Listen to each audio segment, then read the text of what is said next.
ইসলামে ব্যক্তি পূজা হারাম, সে যেই হোক না কেন,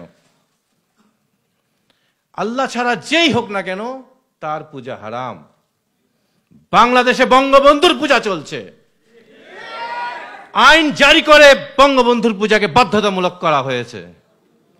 এই পূজা যে না করবে তার সর্বনিম্ন শাস্তি 7 বছর, সর্বোচ্চ 14 বছরের শাস্তি।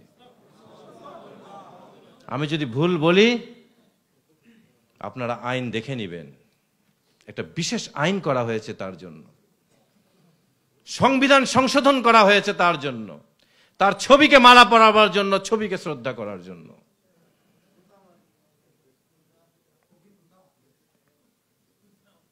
ধর্মপ্রাণ মানুষের ধর্মীয় অনুভূতির কাছে এই সরকারের কোনো অনুভূতি নাই। এই সরকারের কাছে ধর্মপ্রাণ মানুষের ধর্মানুভূতির চেয়ে জয়ানুভূতি বেশি ইম্পর্টেন্ট।